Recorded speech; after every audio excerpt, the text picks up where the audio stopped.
Day 647 of the war in Israel. Hamas has rejected the latest deal, demanding a full Israeli withdrawal from Gaza. The war between Iran and Israel has fired ballistic missiles once again.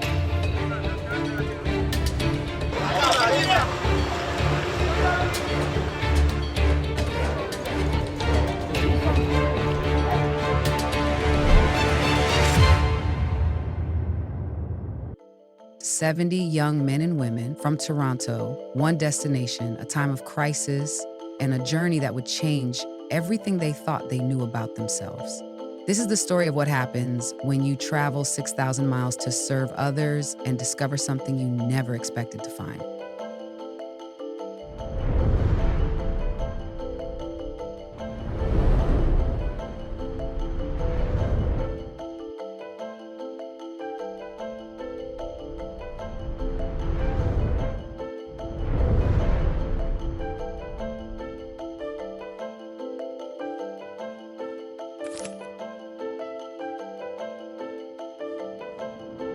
These aren't your typical tourists heading to Israel. They're part of Olami Toronto, a group that believes in something powerful, that service to others can transform who you are. But here's what they didn't know. They were flying into a country at war, a place where air raid sirens aren't just history, they're reality. And in 6 days, that reality would hit them harder than they could ever imagine. The plan was simple: spend a week volunteering, connecting with their Jewish heritage, and supporting communities in crisis, food packing, farm work, visiting historical sites, standard mission trip stuff.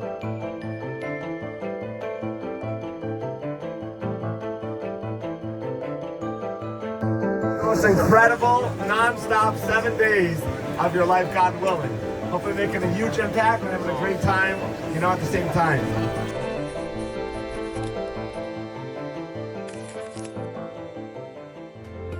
אם לא נשכח תמיד להיות מאוחדים, עם ישראל חי, בעליות בירידות גם בשעות הכי קשות, הקדוש ברוך הוא שומר עלינו, אז מי יכול עלינו? This is the headquarters where they disseminate all the good foods for the families. Here is all the dry goods, all the dry vegetables, like as you can see, potatoes and so on. Things can stay outside. Onions. Next door is massive refrigerators with the tomatoes and cucumbers, etc. עם ישראל חי.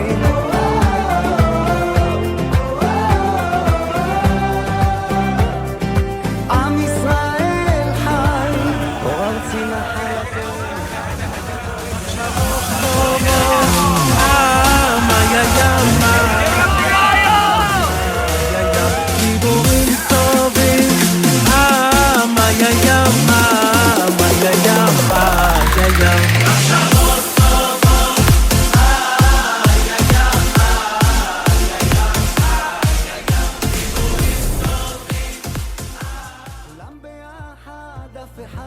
For many of these young Canadians, this is their first time touching stones that have witnessed 2,000 years of Jewish history.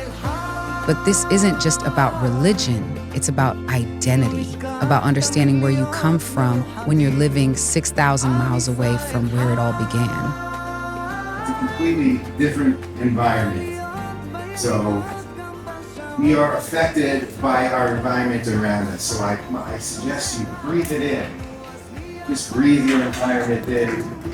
It sounds familiar. The Western Wall. Yeah. It's one Beautiful. of the last remaining walls around the Beit HaMikdash. Right. Okay, by way of introduction, my name is Anir Montoya. But anyone who didn't grow up like that, who knows what truth is, knows that's baloney. It's just a total pick and choose to the extent that now it's totally broken down. You don't have to be Jewish anymore. Right? The whole thing is like, how do you feel? The experience of life is completely dictated by what's going on in your mind. והשם יתברך תמיד אוהב אותי ותמיד יהיה לי רק טוב. You guys are amazing! What's up, talk to the young girls! רק טוב ויהיה לי עוד יותר טוב ועוד יותר טוב ועוד יותר טוב ועוד יותר טוב ועוד יותר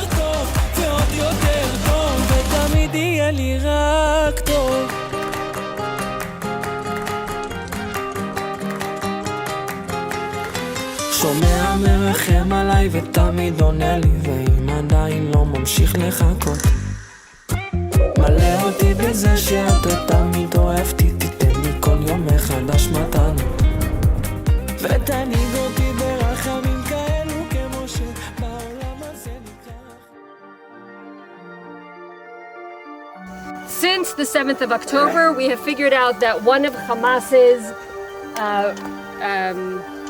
matarot, one of their goals was to hit the farming, because you're hitting three things. You're hitting nutritional security for the country, you're hitting financial security, and you're hitting border security, because wherever there's a border, there's a farm.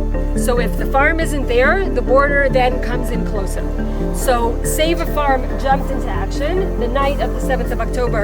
They're learning not just facts and history, but stories, personal stories of resilience, of survival, of what it means to be Jewish. The work is physical, meaningful. These Canadian university students are getting dirt under their fingernails.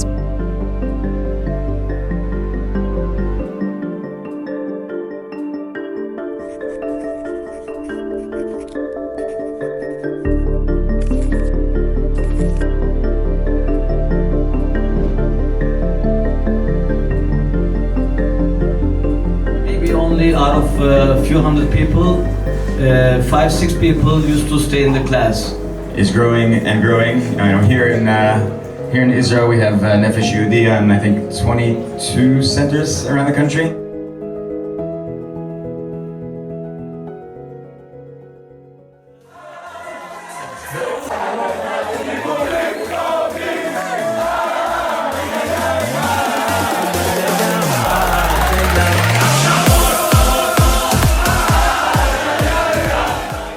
I love putting this stuff together. I spent years putting together a lot of these study topics. It's a labor of love.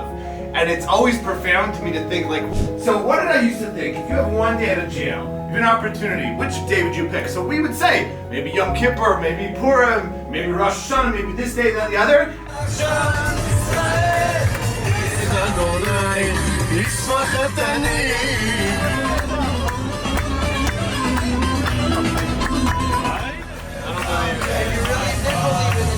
We're not here on a tour. This is a mission. Our mission now is to feel. Our mission is to connect. And something might start happening. You might feel like crying. This is a good thing. Because when you cry, you're being real with yourself and you're connecting to the pain of others. It makes you big. TLC. You're together and you care. And it opens you up to what the experience of Israel really can be. Our point is not to go down. We're going to go up, of course. We're doing great things. Not only that, we're also going to be part of the rebuilding of this place. We're physically going to start building up that which they destroyed. But in order to go up, you first have to go down before jumping up. So I'm inviting you all to join us now, together. And we're about to have a real experience now. Are you ready, guys? Yeah.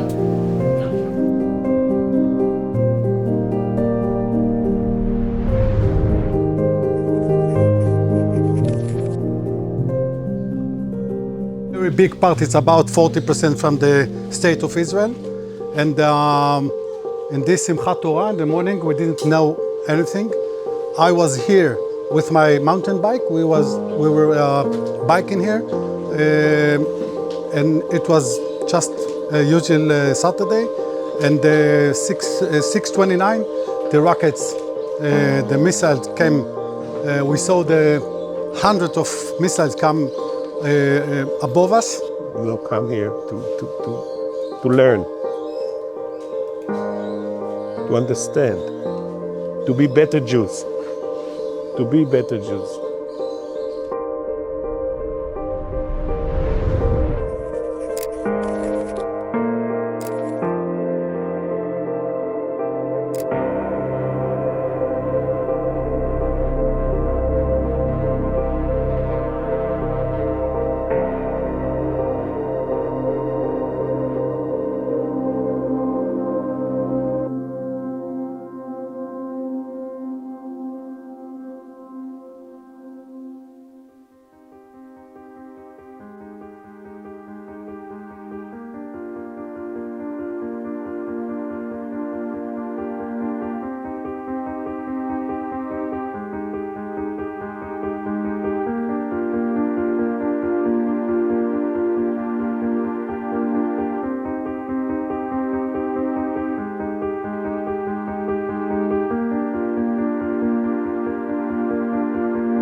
people super young. And at that age, you're just starting your life. You're getting perspective on things. You're learning new things, and as soon as your life is starting, your life just ended. I broke down. I simply could not stop crying, and then I go out there and I see the faces of young people, 18, 19, older. And I thought I came to the realization that as a parent, it's over 600 days. And whether you're a parent or not, but sure as a parent, you understand that for these 600 days, these parents have not slept. This is all here for us to gain inspiration and do something about it. This is not just meant for us to cry and go back to our day-to-day lives. How do you look at Judaism? Do you look at Judaism as a set of chains? Something to shackle you? Something that weighs you down? Something that bears you? Oh, I gotta do this. Gotta say a bracha. I gotta say something. I gotta give tzedakah. Is it a chain that shackles you? Or is it something that builds you and keeps you together? What I want you guys to realize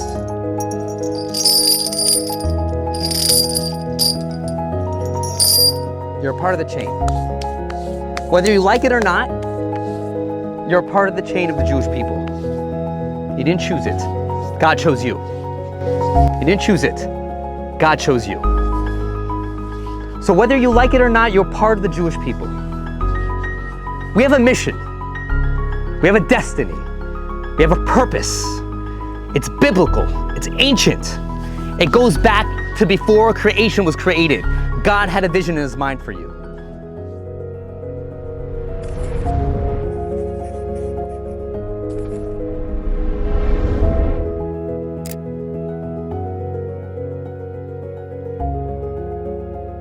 My own Jewish journey, I was struggling a little bit, what's this Jewish thing about? I had a lot of questions, and I was shocked to see there really were intelligent and meaningful responses. Hands up!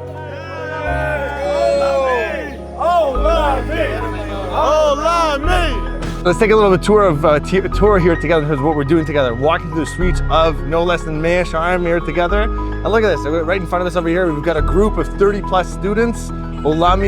Epic Olami trip in Israel.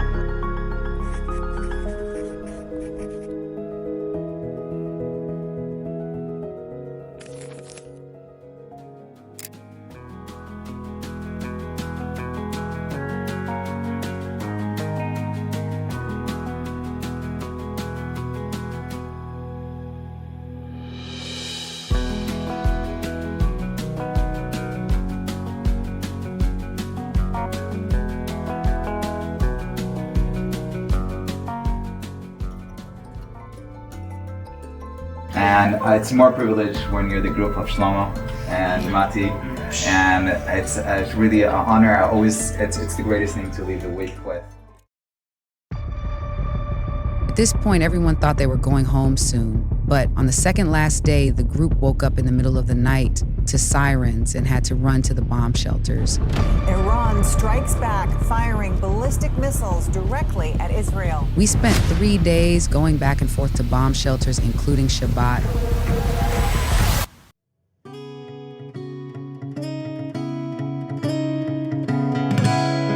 Just the spirit of everybody in this room and everybody in Israel is I can't put it into words. It's mind-boggling. You can see a lot of noise, but not like until you're here and you witness it, you don't actually understand what this country is and what it means for everybody here and around the world.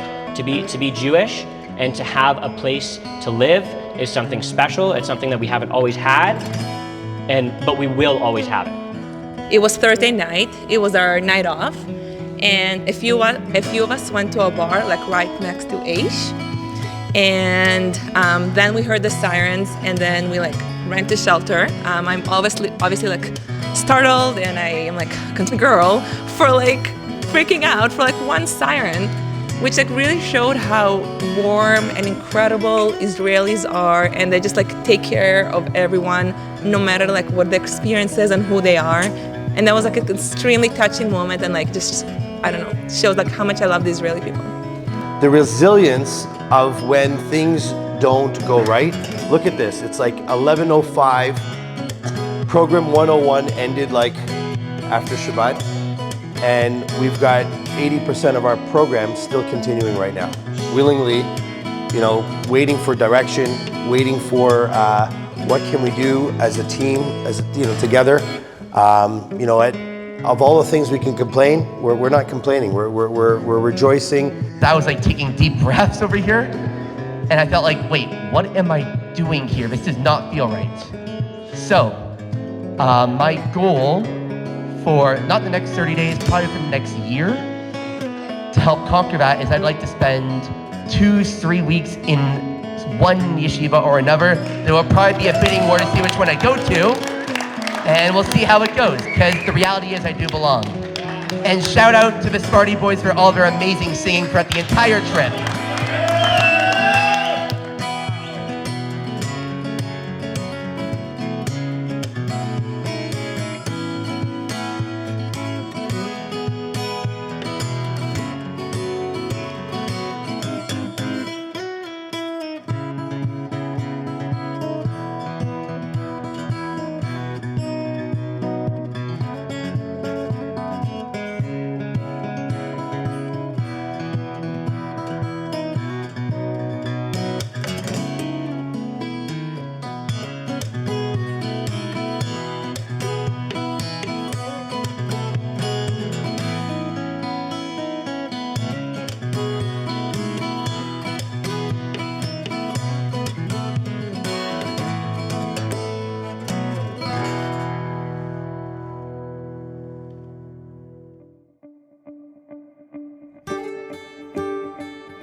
בקרוב תזרח השמש, נדע ימים יפים מאלה, הלב נלחם בדאגות. Due to the situation in Israel, we had to be evacuated, emergency. Thankfully, Birthright, our partner with this trip, managed to work something out. We came to the port over here in Ashdod. We were evacuated on the boat, going all the way to Cyprus. That boat wasn't available. That's all they had. כולם ביחד, אף אחד פה לא בודד, שישרפו המלחמות. Thank you, Hashem! אם לא נשכח תמיד להיות מאוחדים,